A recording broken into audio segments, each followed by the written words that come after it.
नमस्कार, आप सभी का स्वागत है विंध्य भारत में। मैं आपके साथ साक्षी गुप्ता। आइए बढ़ते हैं खबरों की ओर।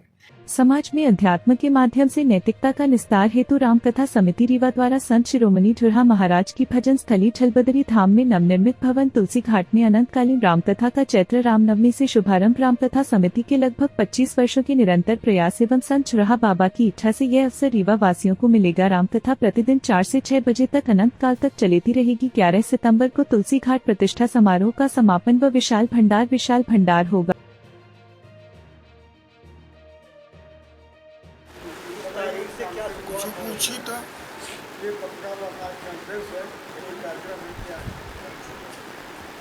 ये पहले तो मैं आपको बता दूं, ये संत शिरोमणि ठुरहा महाराज की तपोभूमि है, जहाँ उन्होंने 40 से 50 वर्ष भजन करके इसको सिद्ध किया।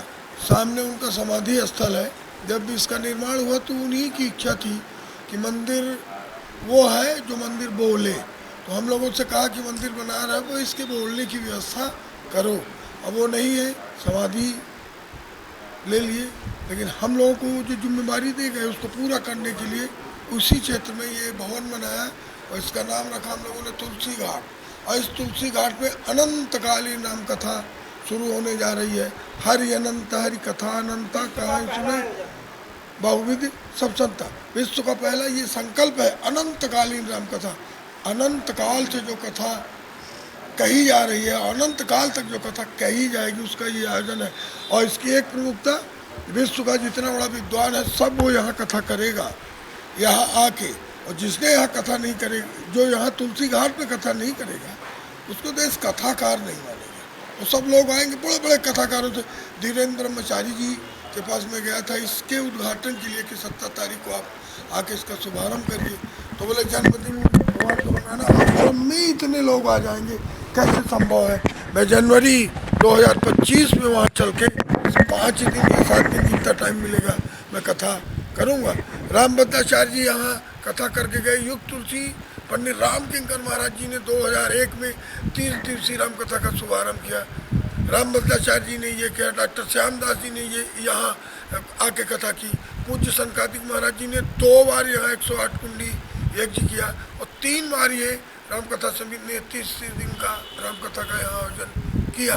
और उसी उसमें अभी इस तुलसी घाट की प्रतिष्ठा समारोह में 18 पुराणों की कथा, 4 वेद, 6 शास्त्र, पूरे उपनिषदों की कथा चल रही थी। 11 सितंबर से 16 अप्रैल को उसका समापन है।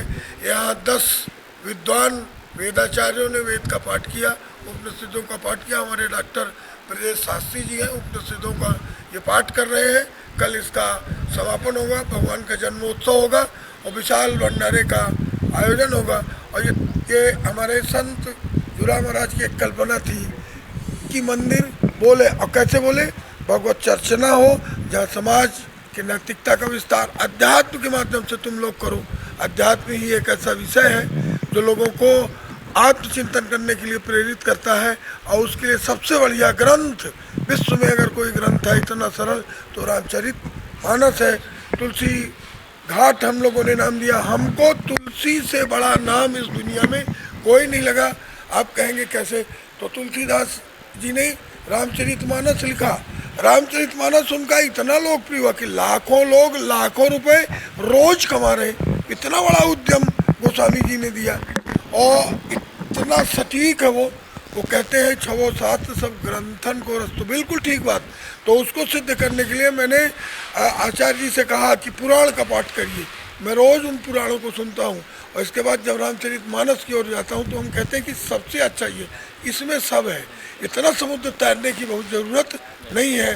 पूरे देश के तो पूरे विश्व के राम कथा के वाचक जो बड़े बड़े संत हैं, बड़े राम कथा वाचक, वो सब आएंगे। सब आएंगे, उनसे बात है। आपने भी तो कई लोगों से बात की। पूरे देश से आएंगे। अभी तो भाई संतों का कोई स्थान तो होता नहीं।